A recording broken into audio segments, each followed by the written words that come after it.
face, and what she said left him speechless. Dylan Carter didn't even look up from his phone as he tossed his Prada wallet onto the counter at Bean and Soul Cafe.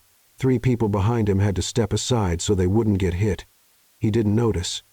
The waitress behind the counter didn't blink. Stella Ward, 25, had seen every kind of arrogant customer Seattle had to offer. But this man? Olympic-level arrogance. "Good morning to you, too," she said with a sweetness so fake it could give cavities. Dylan finally looked up. He took her in for half a second. Young, naturally pretty, probably serving coffee while chasing some dream. He knew the type. "Yeah, morning, the espresso." Stella started preparing the drink, her movements precise and mechanical. The machine hissed. Steam rose. Dylan went back to his emails. The cafe was packed. Executives in suits argued over spreadsheets. Students typed furiously on old laptops. And the smell of fresh bread mixed with ground coffee created that productive chaos atmosphere. Dylan tapped his fingers on the counter. "How long does it take to make a coffee?" "I have a meeting in 10 minutes, 30 seconds, Stella replied without looking. "But if you want me to do a bad job, I can give it to you right now." An older man with gray hair at a nearby table laughed out loud. Dylan frowned. "I didn't mean relax. Everyone's in a hurry here. Except me, of course. I have all the time in the world to serve coffee and listen to complaints." She placed the cup in front of him with a mischievous smile. Dylan wasn't sure if he was being mocked or not. $3.50. He grabbed a 20 and left it on the counter. "Keep the change." Stella took the bill, folded it slowly, and dropped it into the tip jar. "Generous. I bet you write that off as a tax deduction." More laughter now from 3 different tables. Dylan felt his face getting warm. He wasn't used to being the target of a joke. Usually, he was the one making people laugh or tremble. "Look, just sugar, sweetener, milk. Or do you prefer it bitter like your personality?" That did it. The whole cafe was watching now. A woman with round glasses almost spit out her cappuccino. A kid in a cap turned his phone to record. Dylan took a deep breath. He could just leave. Pretend this never happened. But there was something about this waitress, the way she carried herself, her perfect timing, the guts to tease someone who clearly had money that made him curious and a little impressed. He decided to play along. "All right, you win this round. But since we're here..." He leaned on the counter, smirking in that tone people use when they always get the last word. "Give me an espresso and some financial advice, if you can." The cafe went silent. Stella stopped wiping the counter. She looked at him, then at the crowded cafe, then back at him. "Seriously? Seriously. You seem to know a lot about customer service, arrogant people, and roasting someone in public." He gave a little laugh. "I want to see if you know something about money, too." That's when Stella did something no one expected. She smiled slowly, dangerously.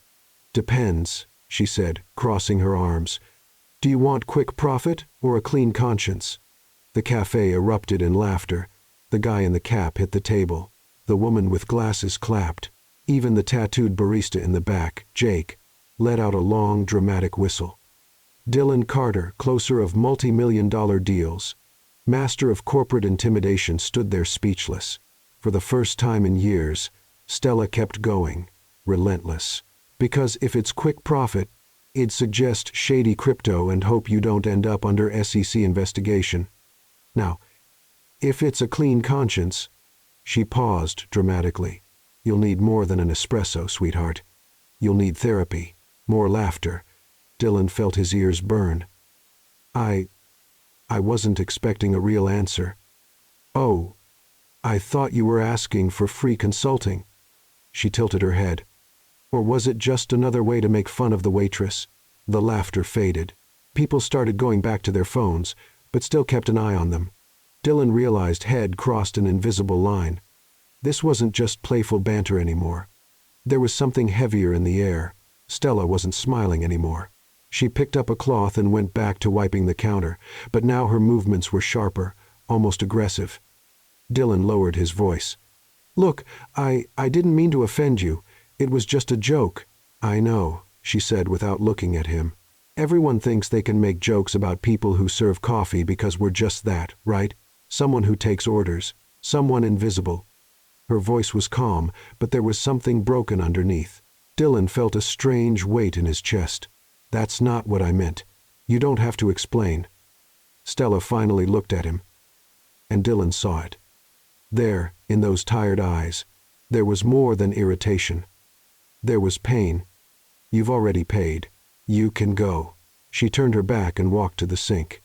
Dylan stayed there holding the coffee cup, feeling everyone's eyes on him. He wanted to say something. But what?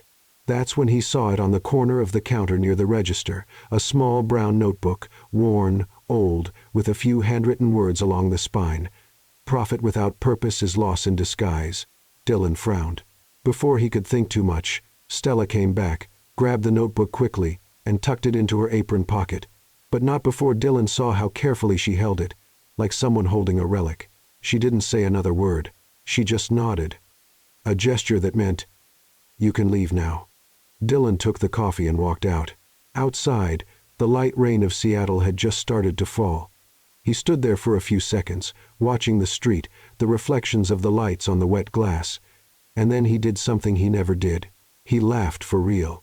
Because for the first time in his life, Dylan Carter had just been completely destroyed by someone earning minimum wage. And strangely, he liked it. Meanwhile, inside, Stella leaned against the back wall and took a deep breath. She opened the notebook. She ran her fingers over her father's handwriting. Never let anyone make you feel small, especially those who never had to be big. She closed her eyes. I tried, Dad, but deep down, a part of her knew that man was coming back, and she didn't know if she was ready for that. Dylan Carter wasn't the kind of man who went back to the same places, especially not crowded coffee shops where waitresses verbally destroyed him in front of an audience. But there he was again at Bean and Soul, 8:15 a.m. Stella saw him walk in. Of course she did. Hard not to notice a $3,000 suit in a cafe where most customers wore hoodies and regret. She pretended not to see him. "One espresso," Dylan said as he reached the counter. "Double, please." Oh, so now he knows how to say please. Stella slowly looked up with that perfectly professional, "How can I help you" expression. "Good morning, sir. Same as yesterday?" "Yes." Dylan hesitated. "And no sarcastic comments about my personality, if possible." Stella almost smiled. Almost. Sarcastic comments cost extra. "You didn't pay for them today." Jake, the tattooed barista, let out a muffled laugh from the back. Dylan sighed, but there was an amused glint in his eyes. "How much to not be teased while I drink my coffee?" "About $5,000, Stella said without blinking. "But then you'd have to sit in the VIP area." "You have a VIP area?" "No." She started making the espresso. "But for $5,000, I'll make one up." This time, Dylan laughed for real. A low, genuine sound that completely changed his face. Stella noticed and immediately wished she hadn't, because rich men with a sense of humor were dangerous, especially when they came back the next day. "So," Dylan said, leaning casually against the counter, a little too casual to be natural, "do you always work mornings, or am I just lucky?" "Depends." Stella placed the cup in front of him. "Do you always return to the places where you were publicly humiliated? Or is that just a hobby?" Jake coughed to cover another laugh. A customer in line behind Dylan whispered, "I love this cafe." Dylan grabbed the cup but didn't move away from the counter. "Actually, I came back because—" He paused dramatically. "I forgot my umbrella yesterday." Stella looked at him, looked out the window at the bright Seattle sun, looked back at him. "Yes, it's really pouring today." "It is." Dylan kept a straight face. "Forecast said it's going to get worse." "Of course." Stella crossed her arms. "And what color was your imaginary umbrella?" "Blue with stripes." "Very expensive." "How convenient." "We didn't find any." "What bad luck." Dylan took a sip of his coffee. "I guess I'll have to come back tomorrow to look again." The whole cafe was listening now. 3 people weren't even pretending to be on their phones. Stella felt her cheeks warm, but kept her face neutral. "Sir, if you're trying to flirt, there's an app for that." and it's very effective. Oh, but that app doesn't serve decent coffee. True, but it also doesn't give out sarcastic comments for free. They're not free for me. I already paid with my dignity. Stella bit her lip to keep from laughing. She wasn't going to give him that satisfaction. But Dylan saw it, that almost smile, and it felt like winning the lottery. $3.50, Stella said, snapping back into professional mode. Dylan handed her another 20. I know you keep the change and declare it on your taxes. Learning fast, she said, taking the bill. I've got a good teacher. That's when Stella heard the voice she dreaded the most. Stella. My office. Now. Richard, the manager, 50 years old, beer belly, vulture eyes. He never called anyone to the office for something good. The smile vanished from Stella's face. I'll be right back, she told Jake, removing her apron. Dylan frowned. Everything okay? She didn't answer. She just followed Richard to the small office in the back, feeling her stomach tighten. Richard closed the door. You're flirting with customers. It wasn't a question. No, sir, I saw it. Yesterday. Today. That man in the expensive suit. You know the rules, Stella. No personal relationships with customers. It drives other customers away. I wasn't flirting. I was just being polite. Being polite doesn't include smiling like that. Stella felt anger rise. Like that? You know exactly what I mean. Richard sighed. Look, you're a good employee, on time, efficient, but I can't have drama here. So stop, or you'll have to find another job. The words hit like stones. Another job. As if it were easy. As if she didn't desperately need this paycheck to pay for college. As if she had options. Understood, she said tightly. Good, you can go back. Stella left the office with trembling hands. She returned to the counter and put her apron back on. Dylan was still there, waiting. Everything okay? He asked, genuine concern on his face. Everything's fine, Stella lied, forcing a professional smile. Can I help you with anything else? Dylan opened his mouth, closed it. He realized something had changed. No, I'm good. He picked up his coffee and walked out slowly, glancing back once through the door. Stella took a deep breath. She looked at the tip jar, thought about the tuition bill due in 2 weeks. She thought about her father, the father who believed in the honesty of the financial market, who had invested everything in a guaranteed opportunity, who died in debt 3 years ago still believing the system was fair, who left behind that brown notebook full of phrases about ethics and purpose, as if those things really mattered in the real world. Stella squeezed her eyes shut, pushing back the tears. Next, she called firmly. Outside, Dylan stopped on the sidewalk. He grabbed his phone, hesitated, then typed the name of the cafe into Google and looked up the staff. Stella Ward, 25 years old, economics student at the University of Washington. He smiled. She wasn't just a waitress, and Dylan Carter had just become a lot more interested. Dylan went back to Bean and Soul the next day, and the day after, and the day after that. Always at 8:15. Always ordering a double espresso, always trying to make Stella smile without the manager noticing. But today, Stella was different. Distracted. She dropped a cup, gave the wrong change, kept looking at the door like she was expecting someone or running from someone. Coffee to go today? She said, when Dylan got to the counter before he could even order. Well, good morning to you too, he replied with a smile. Sorry. She rubbed her face. Rough day. It's 8:30 inches the morning. Exactly. Dylan frowned, concerned. But before he could ask anything, Stella's phone rang. She looked at the screen and turned pale. I have to take this, she called to Jake. Cover for me. She ran to the back before Jake could even respond. Dylan was left alone at the counter, holding the coffee she had prepared on autopilot. That's when he saw it, the brown notebook. Forgotten on the counter, half hidden behind the register. Dylan looked around. Jake was busy with 3 customers. Nobody was paying attention. He shouldn't. He knew he shouldn't. But curiosity won. Hello. I'm delighted to assist you with our voice services. Choose a voice that resonates with you, and let's begin our creative audio journey together. The handwriting changed. It was shakier. The dates were more recent. Stella, if you're reading this, I'm probably already gone. Don't be sad. Be smart. The world isn't fair, but you're strong enough to change that.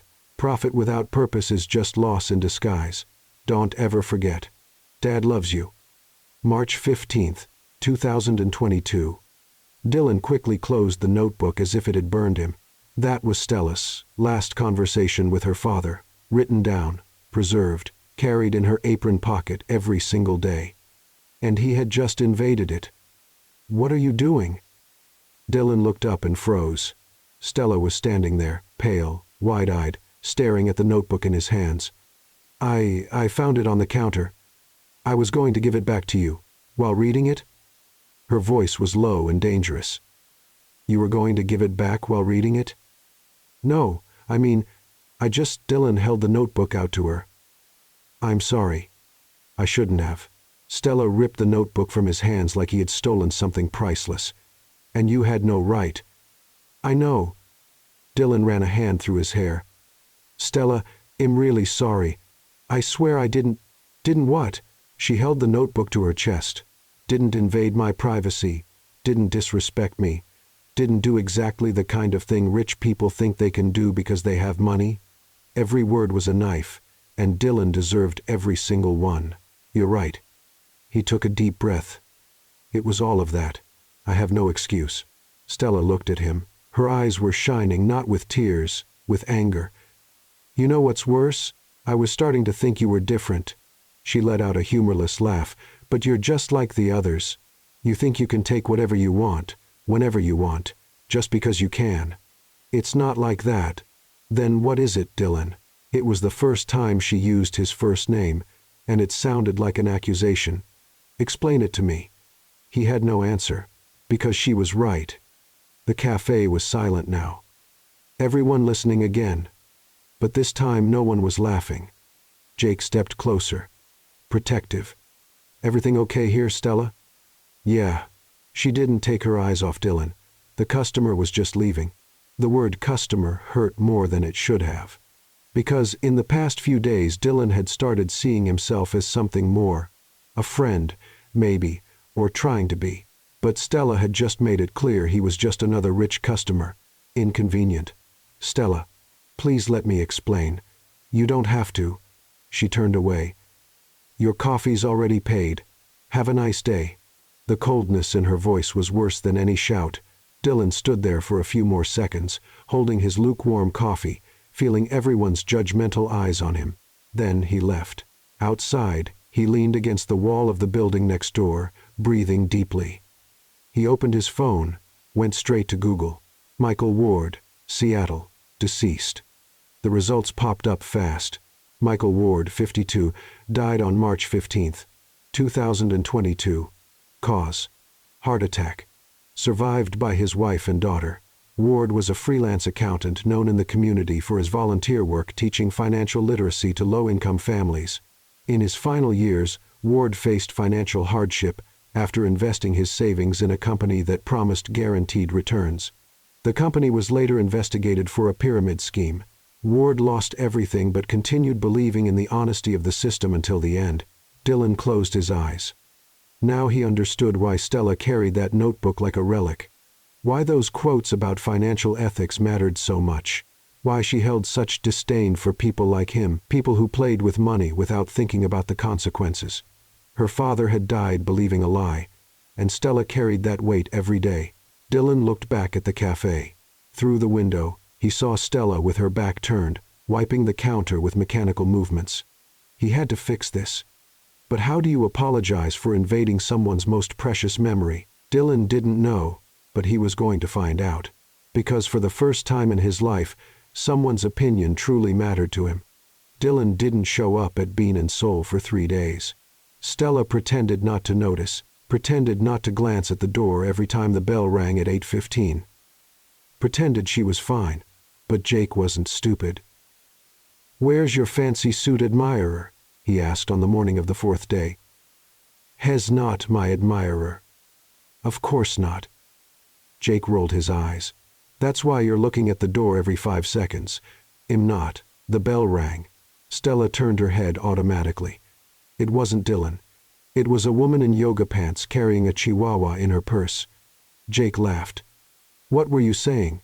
Stella threw a rag at him, but at exactly 8:15, the door opened again, and this time it was Dylan, only different. Nervous, holding a brown leather folder under his arm. He walked straight to the counter. "Hi." "Hi," Stella replied, keeping her voice neutral. Can I order an espresso? It's a coffee shop. We sell coffee."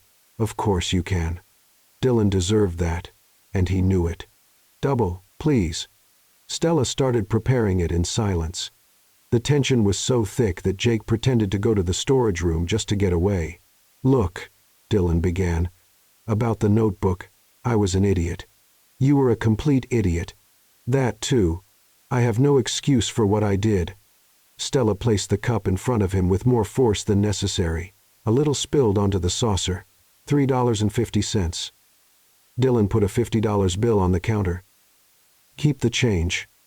I don't want your guilt money." "It's not guilt money." He pushed the bill back when she tried to return it. "I'm a regretful idiot and don't know how to fix it money. Despite everything." Stella almost smiled. "Almost. You don't fix it. You just don't do it again. I promise." Dylan raised his right hand. "I'll never invade your privacy again, read your stuff, or act like some arrogant billionaire who thinks he can do whatever he wants. That'll be hard for you." "Probably." He smiled awkwardly. "But I'll try." Stella studied him for a long moment, then sighed. "Fine. I accept your apology. Now you can leave and stop making me risk my job for chatting with customers." "Actually," Dylan hesitated, "I came to ask you a favor." "Seriously?" "Yeah, I know. Terrible timing." He opened his briefcase and pulled out some documents. "Could you take a look at this?" Stella frowned. "At what?" "An investment proposal. My partner wants us to join in, but something feels off. I can't figure out what." "And you want me to?" "Give your opinion." He shrugged. "Just for fun." Stella looked at him, then at the papers, then back at him. "Are you out of your mind?" "Probably." Dylan smiled. "But that thing you said about quick profit versus a clean conscience, it stuck with me. So I thought, why not ask the source? The source is working. 2 minutes." Dylan held up 2 fingers. "Just look, and tell me what you think." She shouldn't. She had customers waiting. A manager already watching her. 1,000 reasons to say no. But curiosity won. She pulled the papers closer and started reading. It took exactly 90 seconds. "This is a scam," she said, pushing the documents back. Dylan blinked. "What?" "It's a pyramid scheme." Stella pointed at a chart. "Look at the return structure. It relies on a constant flow of new investors. In the second year, the numbers don't add up. Unless you find infinite investors, someone's going to lose money. Probably you." Dylan took the papers back, studying where she pointed. "I didn't see that, because you're only looking at the big numbers." Stella leaned closer. "But the trap is always in the small ones. Always." "How do you know that?" Stella pulled back, realizing she'd said too much. "I read." "Nobody learns this just by reading. Then maybe I'm really smart." She forced a smile. "Who knows?" Dylan opened his mouth to respond, but was interrupted by a voice behind him. "Dylan? So this is where you're hiding?" A man in his 42nds, perfectly combed gray hair and a suit even more expensive than Dylan's, approached the counter. Dylan closed his eyes briefly, as if praying for patience. "Marcus, what are you doing here? Looking for you." Marcus glanced around with thinly veiled disdain. "Meeting in 20 minutes. Remember? About that investment He stopped when he saw the papers on the counter. "Having the waitress review?" The way he said waitress made Stella clench her jaw. "Stella is a consultant," Dylan said, his voice tight. "Consultant?" Marcus smiled, but it wasn't friendly. "Of course. And I'm an astronaut in my free time." Marcus turned to Stella, every word dripping with condescension. "You've read some articles online, watched a few YouTube videos, And now you think you understand finance. Cute. But leave the real work to the professionals, okay? Stella froze. Not out of anger, she was used to anger. It was humiliation. The way he looked at her like she was nothing, like she was invisible. She's right about the investment, Dylan said, his voice cold. It's a pyramid scheme. Marcus laughed. She took 90 seconds to decide that. Dylan, come on. Our entire team spent weeks on this. Maybe the entire team is wrong. Or maybe you're letting a pretty waitress distract you from a $50 million deal. Silence. Stella felt her face burn. She could feel every pair of eyes in the cafe turning toward her. She saw Jake take a protective step forward, but she made a small gesture for him to stop. "I'll get more coffee," she said softly. "Excuse me," and she turned away before anyone could see the tears she was holding back. In the back, leaning against the cold wall, Stella took a deep breath. Stuck-up waitress.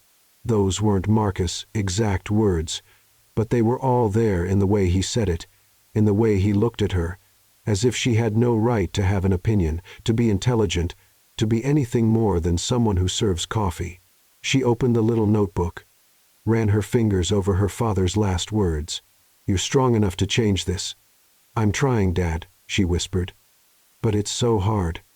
Outside, Dylan had grabbed Marcus by the arm and dragged him out of the cafe. "Don't you ever talk to her like that again." Marcus pulled away. "What are you talking about?"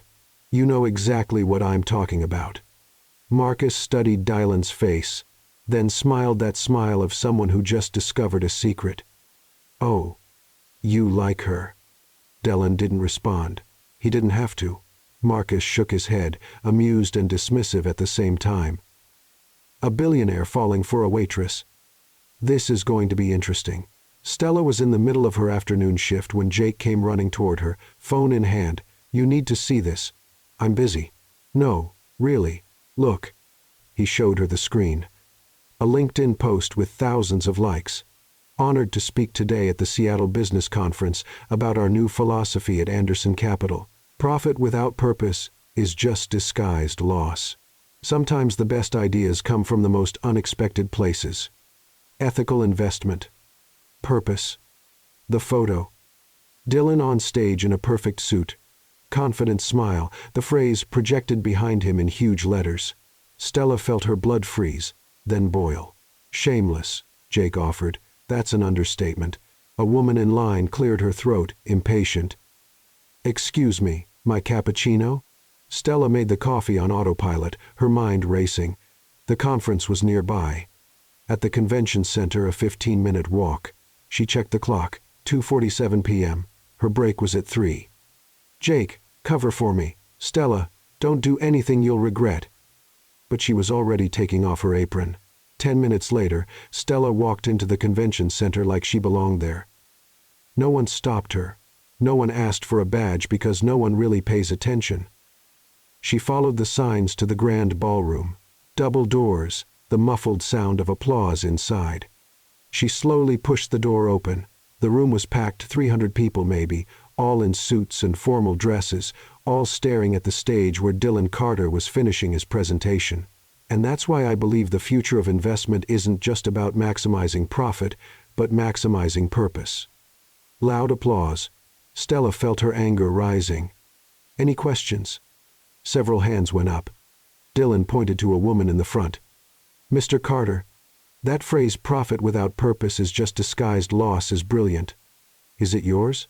Dylan hesitated, just for a fraction of a second. "It's inspired by conversations I've had recently with some very wise people." People, plural, vague, convenient. Stella raised her hand. "Hi."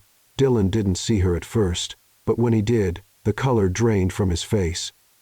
"You in the back?" The moderator pointed at Stella. Everyone turned. Stella stood up slowly, 300 pairs of eyes on her. "Hi, Dylan." His name. No Mr. Carter, no formalities. The entire room felt it. Dylan swallowed hard. "Stella, I didn't know you were here. Surprise." She smiled. It wasn't friendly. "I have a question about that lovely phrase you're using." "Stella, maybe we can talk about this later." No, it's quick. I promise." She started walking down the center aisle. Each step echoed through the silent room. You said it was inspired by wise people, plural. Interesting. Dylan was pale now, because I remember a very specific conversation. Stella stopped halfway down the aisle. When you invaded my privacy, read my late father's notebook, and then stole the last words he ever wrote to me. Dead silence. You could hear a pin drop. A woman in the third row whispered loudly enough for everyone to hear, "Oh my God, this is better than Netflix." Dylan stepped down from the stage, walked toward Stella.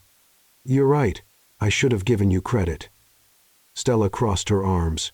"How generous of you to admit the obvious." Some people laughed nervously. "Stella, please let me explain in private." "No." She looked around the room. "Every single person here heard you use my father's words as your own. Every single person clapped for you. So every single person can hear the truth." The moderator tried to step in. "Maybe we should take a break." "No need," Stella said. "This will be quick." She turned back to Dylan. "Michael Ward, my father, accountant, volunteer. A man who spent his life teaching financial ethics to low-income families. He died 3 years ago in debt because he trusted a fraudulent investment scheme.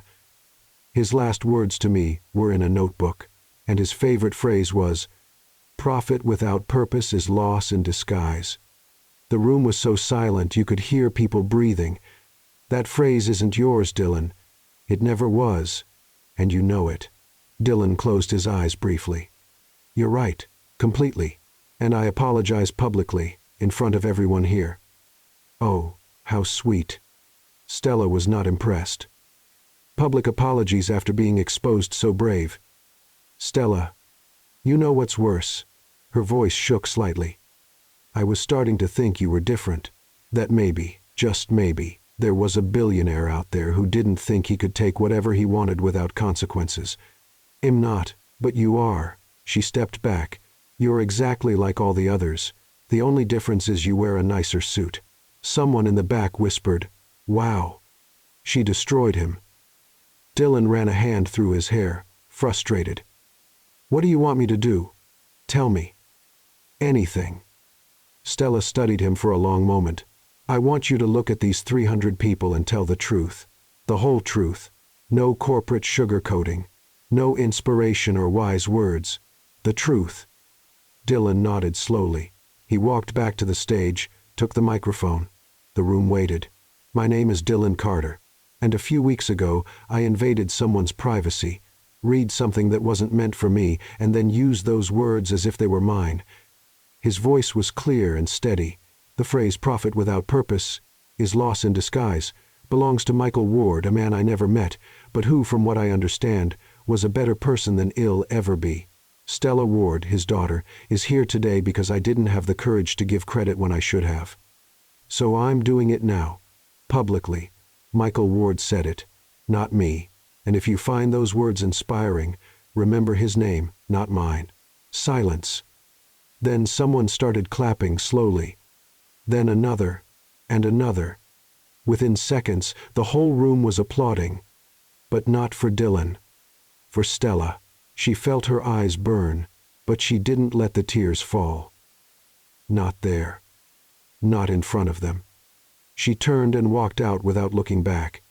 Dylan tried to follow, but the moderator stopped him. "Mr. Carter, maybe give her some time." Outside, Stella leaned against the hallway wall, taking a deep breath. Jake had called 5 times. She ignored them all. She pulled the notebook from her pocket, opened to the last page. "You're strong enough to change this." "I tried, Dad," she whispered. "But is it worth it?" Her phone buzzed. A text from an unknown number. "I'm a journalist from the Seattle Times. I saw what happened at the conference. I'd like to write a piece about you and your father. Interested?" Stella stared at the message for a long moment, then typed, "Yes, but with one condition. The story is about him, not me." The reply came quickly. "Deal."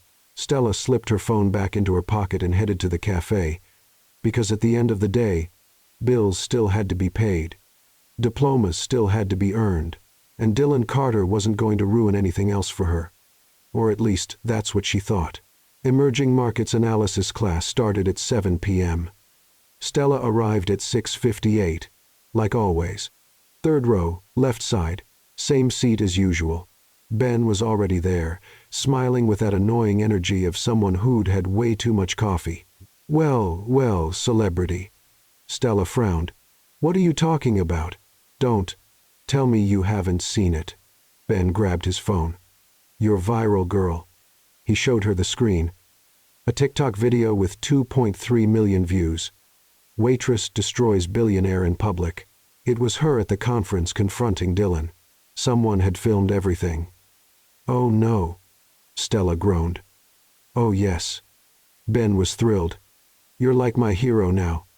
Everyone in class is talking about it. As if on cue, Mike walked in. Stella, you're amazing. That guy deserved every word. Sarah followed right after. Girl, I watched it 3 times. 3. The part where you said you wear a nicer suit, iconic. Guys, please. Stella sank into her chair. I just want a normal class. Normal? Ben laughed. You just went viral for destroying a billionaire. Normal is over for you. Professor Chen walked in right on time. Good evening, everyone. Tonight we're going to discuss. He stopped when he saw Stella. Ah, Miss Ward. I saw the video. The entire class turned to look at her. Professor, I can explain. No need. Chen smiled. It was a master class in corporate accountability. Well done. Stella didn't know whether to laugh or cry. Thank you. I guess. Now, Chen adjusted his glasses. Let's focus on the lesson. Open Chapter 7, Power Dynamics in Financial Negotiations. Ben whispered, You've already lived this chapter, huh? Stella elbowed him. The class went on as usual, discussions about emerging markets, investment strategies, risk analysis. Then Chen put up a slide with a case study. Can X new investment philosophy focused on purpose, feasibility analysis? Stella recognized it immediately. It was about Anderson Capital. About Dylan. Can anyone comment on this approach? Chen asked. Mike raised his hand. I think it's marketing. No billionaire really cares about purpose. They just want to look good. Interesting. Anyone disagree? Sarah raised her hand. I do. I think some executives actually want to make a difference. If Stella hadn't stepped in, he never would have given credit. Okay, Stella interrupted. Are you seriously talking about me in the third person right now? I'm right here, guys. The class laughed. Chen smiled. Miss Ward, since you have first-hand experience with the case, what's your analysis? Is Anderson Capital's philosophical shift genuine or just a marketing strategy? Every head turned to her. Stella sighed. Honestly, I don't know. She paused.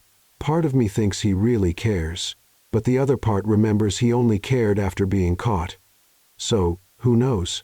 Very balanced answer, Chen said. And realistic. In business, motivations are rarely black and white. Ben leaned over and whispered, Translation, you still like him. Shut up, Ben. Oh, you do. I'm going to kill you. Miss Ward. Mr. Martinez. Chen looked at them over his glasses. Anything you'd like to share with the class? No, Professor, they both answered in unison. The lesson continued, but Stella could barely focus because her phone wouldn't stop buzzing in her pocket. When the break finally came, she checked her messages, 17 of them, all from Dylan. Can we talk, please? Just 5 minutes. I know you don't want to talk to me, but I need to tell you something important. It's about Marcus. I found something serious. That last one made her pause. Marcus, the arrogant partner, who had called her a wannabe waitress. Against her better judgment, she replied, What? The response came instantly. I can't say it over text. It's serious. Please meet me after class. Stella stared at the message for a long time. Ben showed up with 2 cups of machine coffee. He texted you, didn't he? How do you know? Because you've got that look. The I know I should ignore him, but ill. Answer anyway, look. He handed her a cup. Friendly advice. If you're meeting him, don't go alone. I'm not meeting him. Of course not. Ben took a sip of the coffee and grimaced. Good Lord. This coffee is awful. How do you stand serving this every day? Bean and Soul's coffee is better. Oh yeah. Ben smiled. I've never been there. Too expensive for me. So are the customers, Stella muttered. When class started again, Stella still hadn't answered Dylan's last message, but deep down, she already knew she would, because there was something in his urgency, something real, and because, despite everything, part of her still wanted to believe he could be different, even knowing she'd probably regret it. At 9:30 p.m., when class ended, Stella finally typed, tomorrow, 6 a.m., Bean and Soul. You get there before we open. Knock on the back door. And Dylan, this is your last chance. The reply came before she left the parking lot. I'll be there. Thank you, Stella. You won't regret this. Stella put away her phone and drove home, but deep down, she already was regretting it. Stella arrived at Bean and Soul at 5:45 a.m. The cafe was still closed, the street empty, Seattle wrapped in that cold fog that makes people question their life choices, like agreeing to meet a billionaire at 6 a.m. She unlocked the back door, went inside, turned on the lights, started prepping the coffee machine. At 5:58, someone knocked on the door. Punctual, of course. Stella opened it. Dylan was there, but not the usual polished Dylan. This Dylan had deep circles under his eyes, messy hair, unshaven face. His suit was wrinkled, like he had slept in it if he'd slept at all. You look terrible, Stella said. Good morning to you too. She let him in and locked the door behind him. Coffee, please. Stella made 2 espressos in silence. She put one in front of him. Dylan took a sip and sighed. I forgot how good your coffee is. Flattery won't work on me. It's not flattery. It's a fact. He took another sip. Look, I know you don't want to be here, correct, but I need your help. And before you say no, he raised his hand. It's not for me. It's to stop hundreds of people from losing everything they have. Stella crossed her arms. Explain. Dylan pulled a folder from his bag and spread documents across the counter. Marcus, my partner, he's setting up a scheme, an investment fund that promises 40% a year, guaranteed. Nothing is guaranteed at 40% a year. Exactly. Dylan pointed to a spreadsheet. I started investigating after the conference. Because you made me think, if I was willing to steal credit, what else was I willing to ignore? Stella took the spreadsheet. She studied the numbers. This is classic Ponzi. Early investors receive returns paid with new investors' money. That's what I thought. But I need certainty. I need someone who can see what I can't. And your expensive team of analysts? Dylan made a face. Half work for Marcus. The other half are afraid of him. I can't trust anyone in there. So you came to the waitress. I came to the only person who had the courage to confront me publicly. He held her gaze. The only person I know can't be bought. Stella studied the documents in silence for a few minutes. There's an event tonight where he's going to launch this officially, Dylan said. Investors Gala. Tomorrow night he'll present the fund to potential victims, people with money but not necessarily financial knowledge. Dentists, doctors, small business owners, people who will lose everything. And you want me to? Show up and expose fraud? No. I want you to go with me as my companion. Analyze his presentation in real time. Help me identify the flaws I can use to expose the scheme. Stella stared at him. Are you crazy? Probably. I can't go to a billionaire's gala, Dylan. I serve coffee. Remember? You're the smartest person I know, and I need you. You've known me for a month. Then you're the smartest person I've met in a month. Point stands. Despite everything, Stella almost smiled. Why should I trust you again? Dylan was quiet for a moment, because this time it's not about me. It's about the people who will be deceived like your father was. He hesitated. I read about him after the conference. The scheme that destroyed his savings. And I understand why you hate me so much. I don't hate you. No. Hate takes energy. You're not worth that much effort. Dylan laughed a short, genuine sound. Fair. Stella drummed her fingers on the counter, thinking. Her father had lost everything, believing a false promise. If she could stop that from happening to others. "I'll go," she said finally. "But on conditions. Anything. First, no pretending. Don't present me as a consultant or any euphemism. I'll go as Stella Ward, waitress, student, daughter of Michael Ward." Agreed. "Second, if this is some setup to make me look stupid, I swear it'll make the conference look like a kid's game. It's not a setup." Third, Stella leaned on the counter. "You need training." Dylan blinked. "Training? You speak like a corporate robot. Implementing strategic synergy. Maximizing operational efficiency. Nobody talks like that. I speak like that. And that's why you need help." She picked up his coffee. "If we're doing this, you need to seem less CEO and more human." "How do I do that?" "Practice." Stella pointed at him. "Situation. Someone asks how you met me. Answer," Dylan thought. "Stella is an extraordinarily talented financial consultant." Wrong. Stella made a buzzer sound. "Too robotic." Again. "She gave me good advice. Better, but still too formal." "Try." "We met at a cafe. She put me in my place, and I realized I needed to listen to more people like her." Dylan repeated, smiling faintly. "We met at a cafe. She put me in my place, and I realized I needed to listen to more people like her." "See? Human. Natural." Stella crossed her arms. "Next, someone makes a condescending comment about me being a waitress. How do you react?" "I break his nose. Second best option." Dylan grew serious. "I'd say a person's job doesn't define their intelligence, and I'd rather spend one evening with someone honest serving coffee than with 100 dishonest executives drinking champagne." Stella blinked, surprised. "That was actually good. I had a good teacher. Don't try to flatter me again. It's not flattery if it's true." Stella rolled her eyes, but she was fighting back a smile. "All right, last scenario. Marcus realizes you're investigating him. What do you do? Improvise? That's your strategy? It's worked so far. You literally stole credit from a dead person and got exposed in public. You're so far as questionable." Dylan couldn't help but laugh. "Fair." Stella looked at him, really looked, and saw something different. Vulnerability. Purpose. Something real beneath the corporate mask. Maybe he really was trying to change. Or maybe she was just foolish enough to believe it. "Fine," she finally said. "I'll go. But Dylan, this is your last chance. Don't ruin it." "I won't. And I need a dress." "I'll have my assistant." "No. I'll choose. You just pay." Dylan smiled. "Deal." Stella held out her hand. Dylan shook it. And for the first time in weeks, she felt something other than anger when she looked at him. Hope.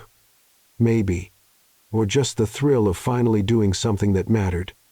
At 6:30 a.m., Jake arrived to open the cafe and found the two still talking. Am I interrupting something?" "No," Stella said quickly.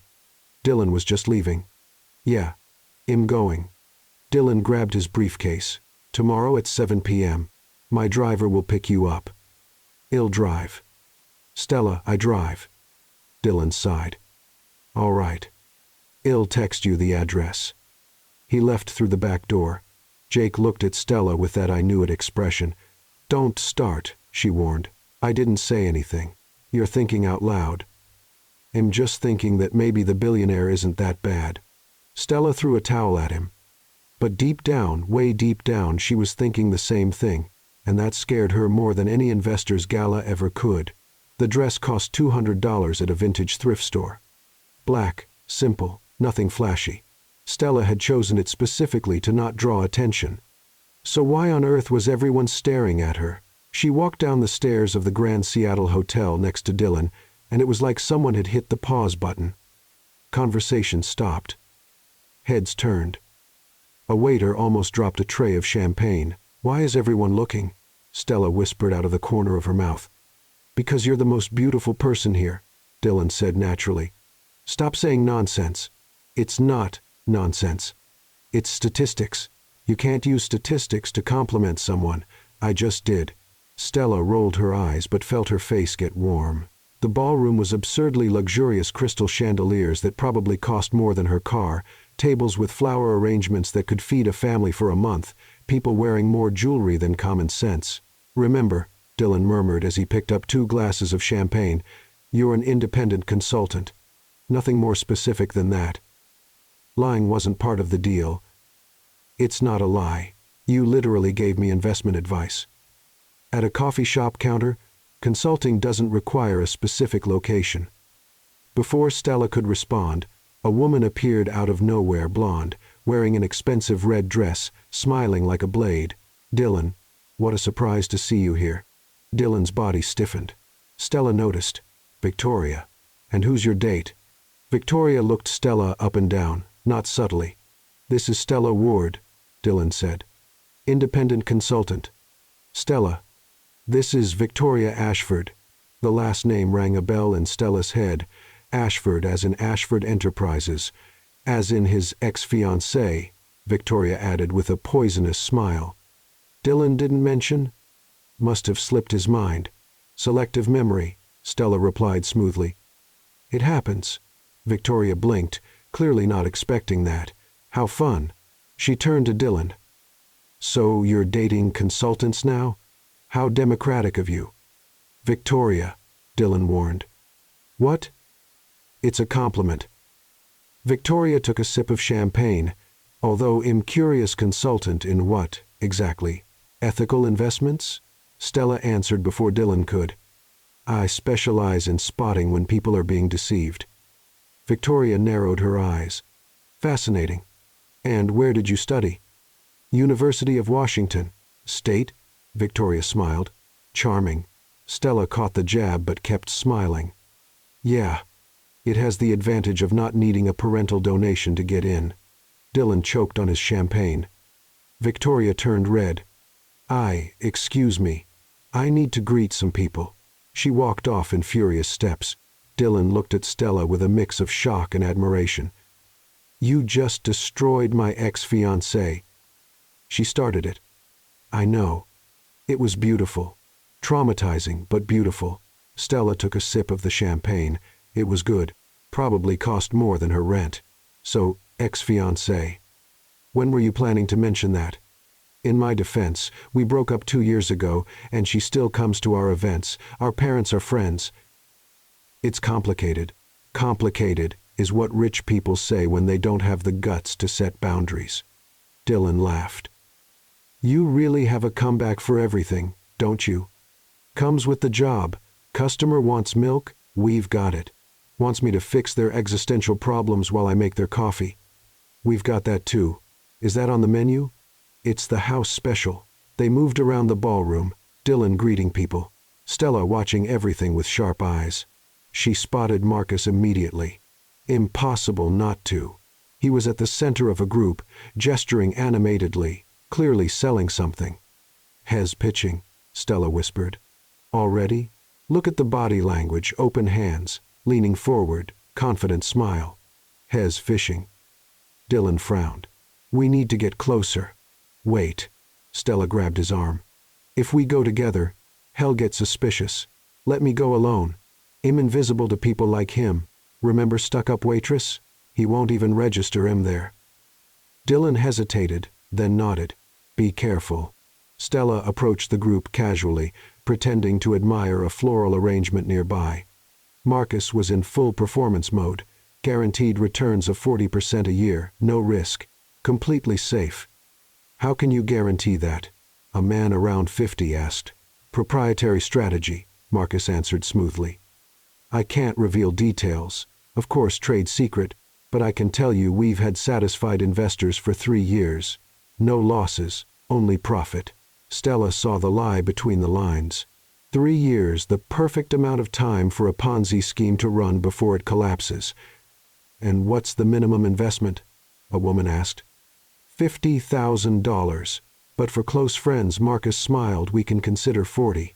Stella almost let out a sarcastic "how generous," but held back. That's when she felt someone watching. She turned slightly. Victoria staring at her with unsettling intensity. "Not good," Stella stepped away from Marcus Group and returned to Dylan. Has openly selling the scam. Minimum investment is $50,000. Did you get any details on the structure? No, but Excuse me for interrupting. Victoria's voice cut through the room. Everyone stopped talking. Victoria stood at the center of the ballroom, champagne glass raised, wearing a venomous smile. I just want to welcome everyone and make a special remark about one of our guests tonight. Stella's stomach sank. Stella Ward. Victoria gestured toward her. Independent consultant. Fascinating story, isn't it? Dylan took a step forward, but Stella discreetly grabbed his arm. Let me, she whispered. Because I got so curious, Victoria continued, that I did a quick Google search, and guess what? Stella isn't just a consultant. She also has another job at Bean and Soul Cafe. As a waitress. Murmurs spread through the ballroom. Now, Victoria smiled widely. There's nothing wrong with serving coffee. Of course, it's honest work. But I have to wonder, did Dylan bring a service professional to advise us on multi-million-dollar investments? The silence was deafening. Stella could feel everyone staring, judging, laughing inside. And then, she did something that surprised even herself. She smiled. It's true, Stella said loud and clear. I serve coffee from 6 a.m. to 2 p.m. Monday through Saturday. She walked to the center of the ballroom, stopping next to Victoria. I also serve reality checks when needed, usually for free. But tonight, I'm charging. A few people laughed nervously. And yes, Stella continued, I'm here as a consultant because unlike most people in this room, I actually know the difference between a legitimate investment and a scam. The laughter died. Marcus turned pale. What are you talking about? Victoria demanded. I'm talking. Stella looked straight at Marcus about someone here selling a Ponzi scheme dressed up as a hedge fund, and if you're smart, you'll run before you lose everything. The room erupted in voices. Dylan appeared beside her, taking her hand. She's right, he said loudly, and I have proof. Marcus started backing toward the exit, but it was too late. The doors opened, and 3 SEC agents walked into the ballroom. Marcus tried to run. He really did. But in $1,000 Italian dress shoes on polished marble floors after 3 glasses of champagne, he basically slid straight into the arms of an SEC agent. It was hilarious. Mr. Marcus Brennan, the agent said, pulling out handcuffs. You're under arrest for securities fraud, Ponzi scheme, and conspiracy to commit wire fraud. This is ridiculous, Marcus shouted. Dylan, do something. Dylan took a step forward. Everyone waited. No. Just like that, the room exploded in whispers. Stella squeezed Dylan's hand tighter. He squeezed back. You can't do this to me. Marcus was being dragged out now. We're partners. We were, Dylan corrected. Past tense. Just like your freedom. Stella bit her lip to keep from laughing. When the doors closed behind Marcus and the agents, the room fell into an awkward silence, 300 wealthy people with no idea what to do. It was Victoria who finally broke the silence. Well, she cleared her throat. That was unexpected. It was planned, Dylan said, turning to the room. And before anyone asks, yes, I knew about the scheme, and yes, I called the SEC. More whispers, some admiring. Others outraged. But the credit isn't mine. Dylan pulled Stella forward. It's hers. Stella identified the fraud in less than 5 minutes. Something my entire team of analysts couldn't do in 3 months. Stella felt her face flush. Dylan, you don't have to. Yes, I do. He looked at her, then at the crowd. Many of you saw the video. You know I took credit from her before, so this time I'm doing it right. He turned fully toward her now. Stella Ward is not just a waitress. She's an MBA student, a brilliant analyst, and the most ethical person I've ever met. The philosophy profit without purpose is loss in disguise. That's not mine. It belongs to her father, Michael Ward, a man who dedicated his life to teaching ethical finance. Dylan's voice softened. And if my company is really going to follow that philosophy, it has to be with integrity, with honesty, with people like Stella leading the way. The silence was different now, respectful. So Dylan gave a slight smile. She serves coffee, and she serves truth. And I'm lucky to have both. Someone started clapping slowly. Then another, and another. Within seconds, the whole room was applauding. Stella felt her eyes burn.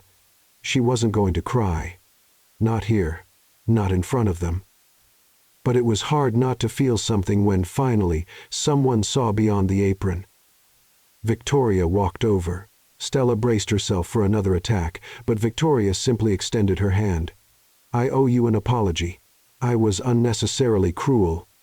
Stella hesitated, then shook her hand. I accept. As long as you stop judging people by their jobs. Victoria almost smiled. Fair enough. She glanced at Dylan. You've got a good one. Don't mess it up this time, I'll try.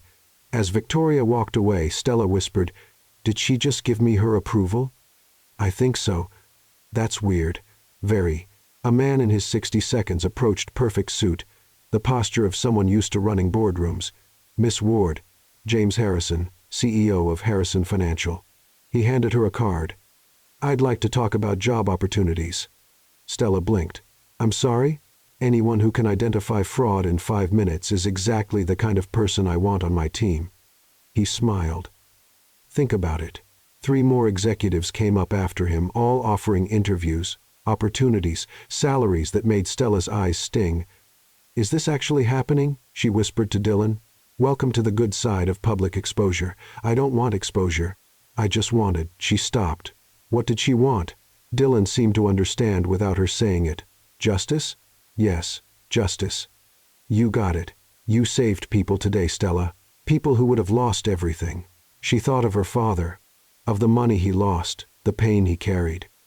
He would have been proud, she said softly. Who? My dad. To see this.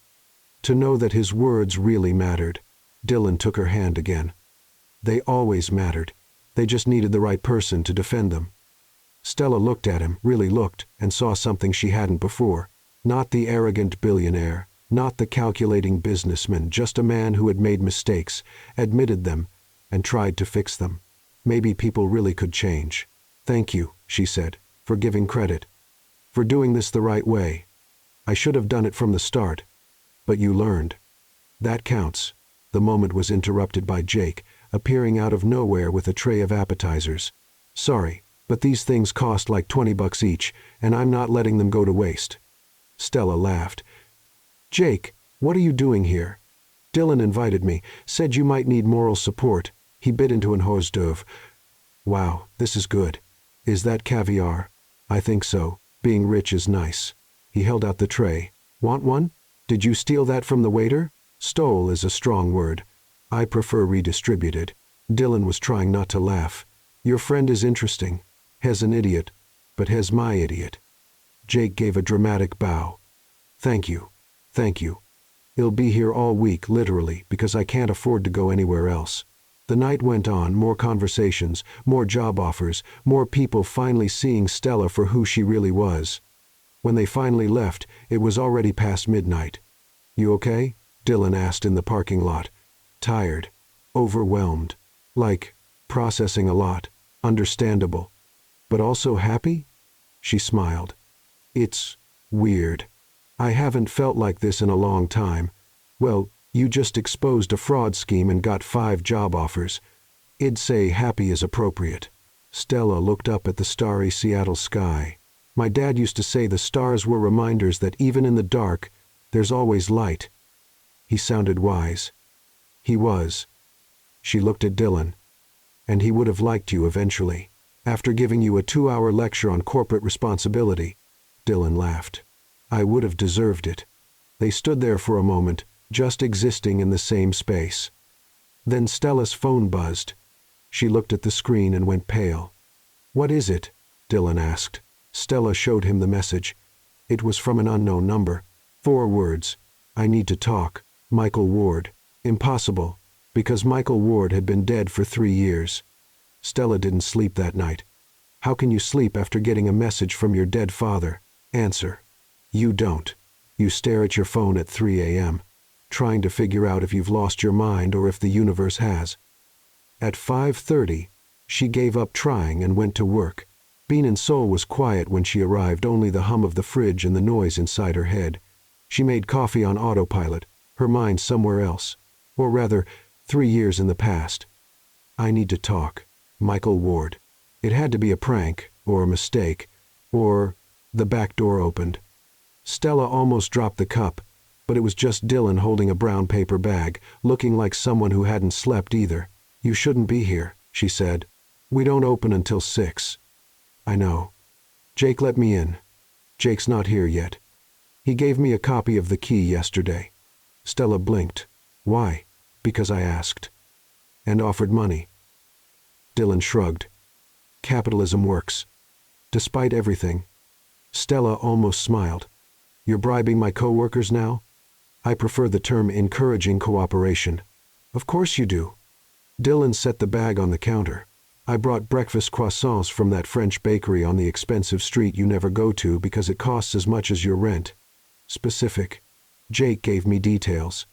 I'm going to kill Jake. He also told me about the message. Stella froze. He what? The message from your dad. Dylan stepped closer. You showed it to him last night. He was worried. He called me. He had no right. He cares about you. Dylan held her gaze. So do I. We just want to make sure you're okay. Stella closed her eyes briefly. I don't know if I'm okay. I don't know what that message is, and I don't know if I want to find out. Understandable. Stop using that word. You sound like a corporate chatbot. Sorry. Habit. They stood in silence for a moment, just the sound of the coffee machine behind them. Then Dylan pushed the bag toward her. There's something else in here besides the croissants. If it's money, I swear it's not money. Stella opened the bag. The croissants were there, and under them, wrapped in tissue paper, something rectangular.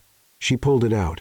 A notebook leather cover, dark brown, gold lettering on the front, Stella Ward, and underneath in smaller letters, keep writing what the world needs to hear. Stella stared at it, speechless. I know it doesn't replace your father's notebook, Dylan said quickly. Nothing could. But I thought maybe you'd want to start your own words, your own ideas, build on his legacy. Stella opened it. The pages were blank, waiting. On the first page, Dylan had written by hand, for Stella, who taught me that profit without purpose is loss in disguise, and that sometimes the best consultants wear aprons. DC, her throat tightened. Dylan, before you say anything, he raised his hand. This isn't a PR move. It's not for the media. It's not for anyone but you. I just wanted you to know your words matter. Your ideas matter. You matter. Stella looked at him, saw the sincerity in his eyes, the vulnerability he usually hid behind expensive suits and corporate language. Thank you, she whispered. The back door opened again. Jake walked in, stopped, saw the two of them, and smiled that irritating smile. Sweet moment. Go on. Pretend I'm not here, Jake, Stella warned. I just came to get my apron and my $20, Dylan. Dylan pulled out his wallet and handed him a 50. Keep the change. I love this man. Jake grabbed the money. Stella, marry him. Jake just saying. Hez rich, polite, likes you, and pays me to be his accomplice. Perfect husband. You just sold your friendship for $50. Technically, I sold it for 20. The extra 30 was a bonus. Jake winked and left. Silence returned, but now it had a touch of humor. Your friend is unique, Dylan said. That's one word for him.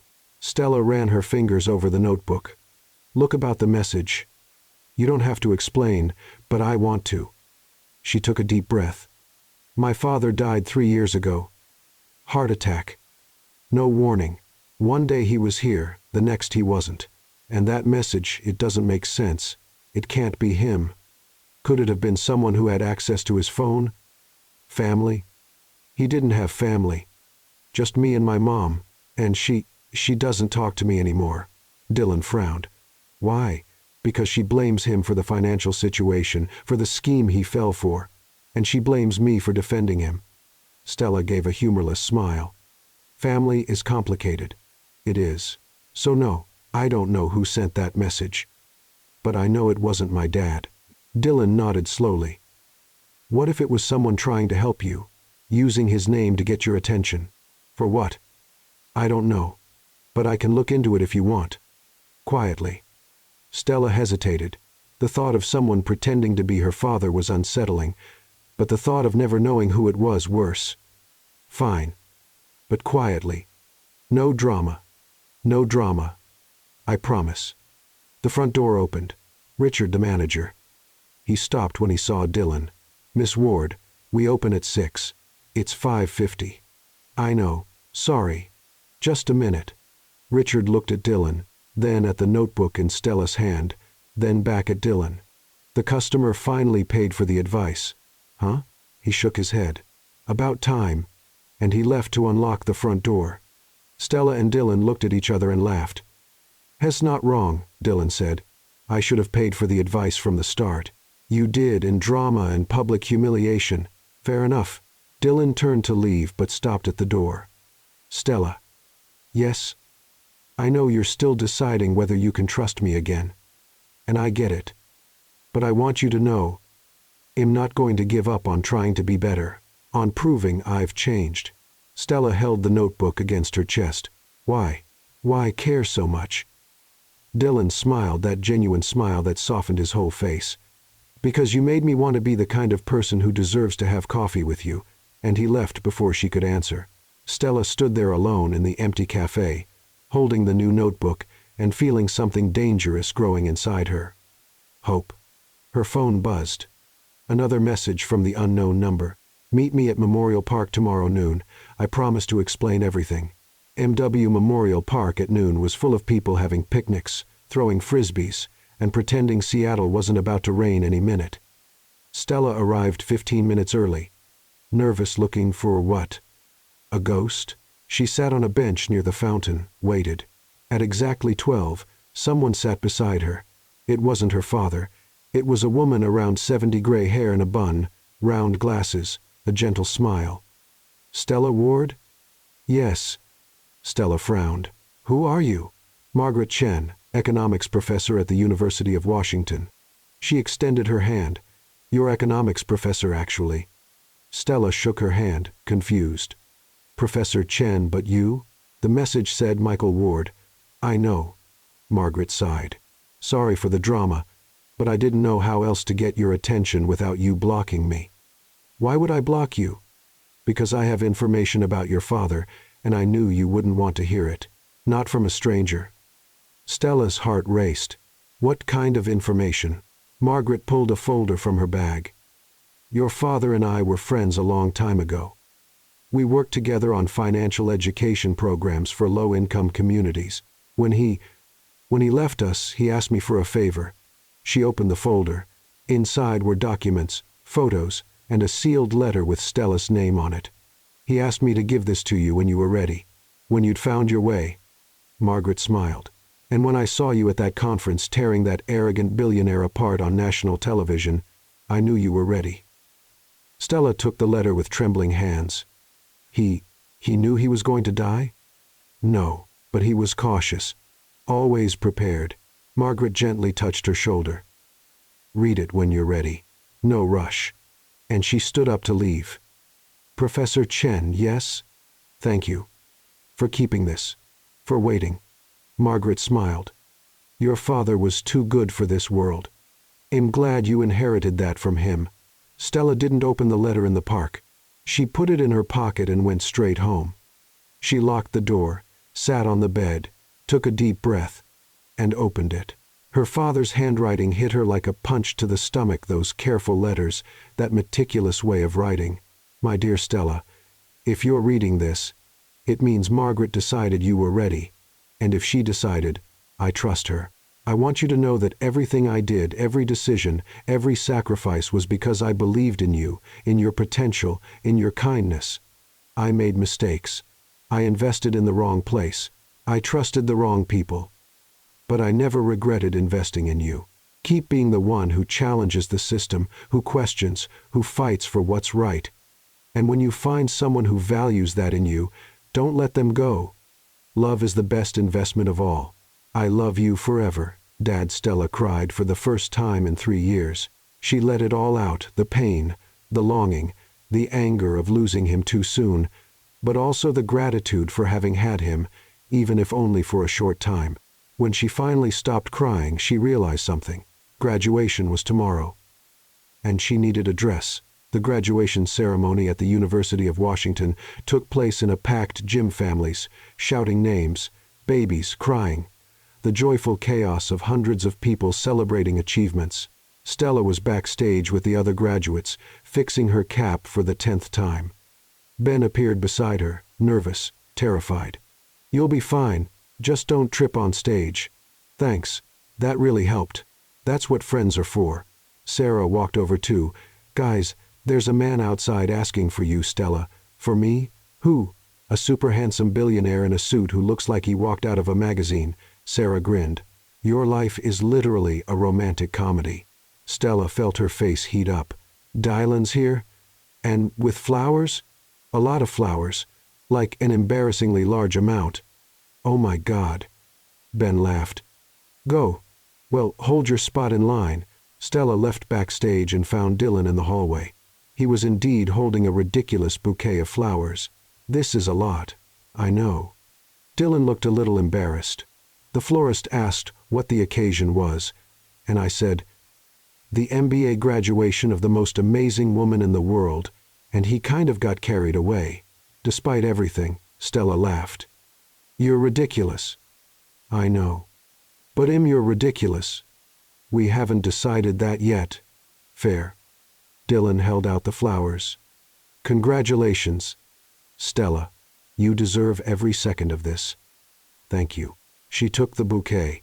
"Are you going to watch?" "If you let me." "Of course. Just try not to do anything embarrassing, okay?" Dylan gave her that smile. "Me? Embarrassing? Never." The ceremony began. Names were called. Diplomas handed out. Stella waited for her turn, her heart pounding. Finally, Stella Ward, MBA in Finance. She walked up to the stage, took the diploma, and at that moment, everything was worth it. The double shifts, the sleepless nights, the sacrifices, worth it. She was walking off the stage when she heard someone ask for the microphone. "Excuse me, can I say something real quick?" It was Dylan, in the middle of the audience, holding the microphone someone had handed him. "Oh no," Stella whispered to Ben. "What is he doing? Something amazing or horribly embarrassing?" "My money's on embarrassing." Dylan climbed onto the stage. The dean tried to intervene, but Dylan was already speaking. "Sorry to interrupt. I promise it'll be quick." He searched for Stella among the graduates. "Stella Ward, where are you?" Everyone turned to her. Stella wanted to disappear. "Here," she said softly. "Come here, please." "Dylan, what are you?" "Please trust me." Against all logic, Stella walked back up on stage. "Is this really happening?" she whispered. "Yes. And I'm terrified." Dylan pulled something from his pocket, a notebook. His notebook. "You taught me something important. That profit without purpose is just hidden loss. And I've spent months trying to find my purpose, trying to be better." He opened the notebook. "Read the last page. Your father wrote many wise things, but there's one that stayed with me. Love is the best investment of all." The gym went silent. Dylan set the notebook aside and took her hand. "Stella Ward, you changed my life. You made me question everything. You made me want to be someone worthy of having coffee with you." "Dylan." He knelt down. Half the gym screamed. Stella froze. "So I'm asking here." In front of all these witnesses, he pulled a small box from his pocket. "Will you be my partner and my wife?" Absolute silence. Stella looked at him at the eyes that once showed arrogance, but now only showed hope. "Just say yes," someone shouted. "Probably Ben." Stella laughed through her tears. "You're completely insane. You know that, right?" "Totally." "So will you?" She thought about her dad, the letter, the words about love being the best investment, and she smiled. "Yes." The gym erupted in cheers. 6 months later, Bean and Soul Cafe looked unrecognizable and completely familiar at the same time. The tables were the same. The espresso machine still hissed the same way. The smell of fresh coffee still filled the air. But now there were flowers, lots of flowers, white chairs, and an arch set up in front of the counter where Stella had served 1,000 coffees and once destroyed a billionaire. "This is surreal," Stella said, looking around in the simple white dress she had chosen because her father would have approved. "It's perfect," Emma corrected, adjusting her veil. "You're getting married in the place where you met him. It's symbolic. Or lazy. We didn't have to rent a venue. Stella, it's your wedding. Try to be romantic for 5 seconds." Jake showed up wearing a suit for the first time in his life. He looked uncomfortable. "How does anyone breathe in this? I'm being strangled by expensive fabric." "You look great," Stella said. "I look ridiculous. But for you, I'll endure it." He peeked through the door. "There are a lot of people out there. Like a lot. Even the mayor came." "The mayor?" Dylan invited him. Something about strategic networking. His words, not mine. Stella rolled her eyes, but couldn't stop smiling. The door opened and Ben walked in, also in a suit. "Bride ready? Because the groom is out there having a minor nervous breakdown." "Really?" "Hez fine. Just repeating his vows in his head and sweating through a $3,000 suit. It's kind of funny." Sarah appeared behind him. "Stella, you have to see the new sign." "What sign?" "Come on." They dragged Stella to the window. Outside, above the entrance of the cafe, a brand new sign glowed. "Bean and Soul Institute. Finance with Purpose." And below, in smaller letters, "In memory of Michael Ward, who taught us that profit without purpose is just disguised loss." Stella felt her eyes burn. "He did this?" "Wedding surprise," Emma said softly. "Dylan bought the cafe from Richard 3 months ago. Hez turning it into the financial education institute your father always dreamed of. But the cafe stays. Only now half the space will be for free finance classes for people who need it." Stella couldn't speak. She just stared at the sign and felt her heart burst. "I'm going to ruin my makeup," she finally whispered. Too late. Sarah handed her a tissue. "But it's worth it." The ceremony began with the classical music Dylan had insisted on, and Stella had reluctantly agreed to. She walked down the aisle, set up between the tables, passing familiar faces, teachers, former classmates, regulars who had watched the whole story unfold. And there, waiting with that nervous smile, was Dylan. "Hi," he whispered when she reached him. "Hi. You look beautiful. You're sweating." "I know. It's embarrassing." The officiant cleared his throat. "Shall we begin?" The ceremony was short, simple, perfect. When it was time for the vows, Dylan pulled a piece of paper from his pocket. "I wrote something. But now that you're standing here in front of me, it feels inadequate. Read it anyway?" Stella encouraged. Dylan took a deep breath. "Stella Ward, you walked into my life, asking if I wanted quick profit or a clean conscience, and I thought it was a joke." He smiled. "But you taught me it was the most important question anyone could ask. You made me question everything. You made me want to be better. And today, in front of all these witnesses, I promise to choose a clean conscience, always, because you showed me that's the only profit that really matters." Soft applause. Stella wiped away a tear. "My turn." She had no paper, nothing prepared. "Dylan Carter, you walked into my cafe being a complete jerk." Laughter. "And you stayed a jerk for at least 2 weeks." More laughter. Dylan laughed too. "But then you did something no one had done in years. You listened to me. Really listened. Not as a waitress, not as a statistic, as a person." She took his hands.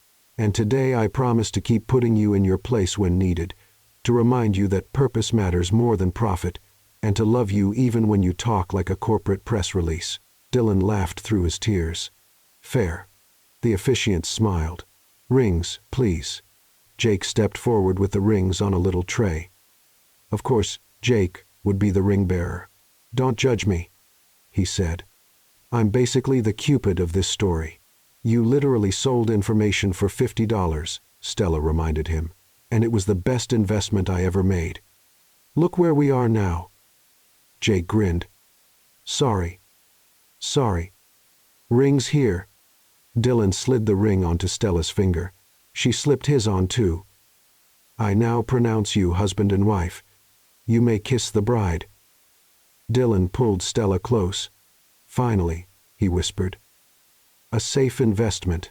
Did you really just make a finance joke at our wedding? I married you. Too late to complain." And he kissed her. The cafe burst into applause. The reception happened right there. Where else would it be? Instead of champagne, they toasted with espresso cups.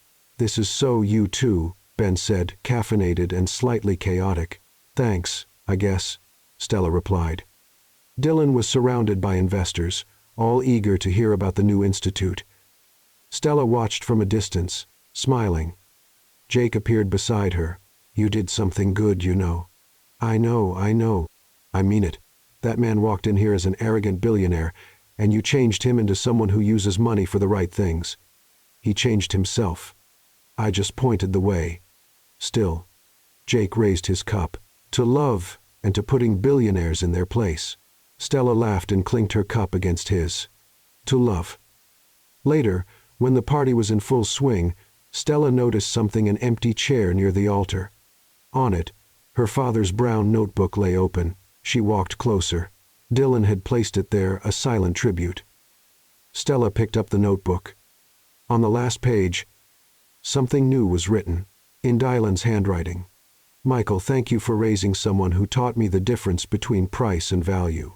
I'll spend the rest of my life being worthy of her." Dylan, below it, Stella wrote, "Dad, you were right. Love is the best investment of all." And on the final line, written in both their handwriting, "Not every billionaire needs profit, some need love."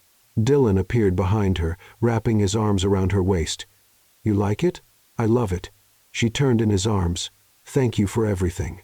Thank you for giving me that financial advice on the very first day." "Technically, you didn't pay for that advice." "Technically." Dylan smiled. "I paid with the rest of my life. Best deal I ever made. By far." They kissed again, surrounded by friends, family, and the smell of coffee. The beginning of everything. And outside on the sign, Michael Ward's legacy shone. Because in the end, this wasn't just the story of a waitress and a billionaire. It was the story of how a cup of coffee and one sharp question changed two lives and created a purpose bigger than any profit could buy. Not every billionaire needs profit. Some need love. And so, between coffee cups, life lessons, and a love that started with the most honest question in the world, do you want quick profit or a clean conscience? Stella and Dylan proved that sometimes the best investments don't show up in charts or spreadsheets. They appear in smiles behind counters, in the courage to admit mistakes, and in the daily choice to be someone better. The Bean and Soul Institute is still open today, serving exceptional coffee and offering free financial education to those who need it most. And if you pass by on any morning, you can see a framed brown notebook hanging on the wall, open to the last page with a phrase that changed two lives. Not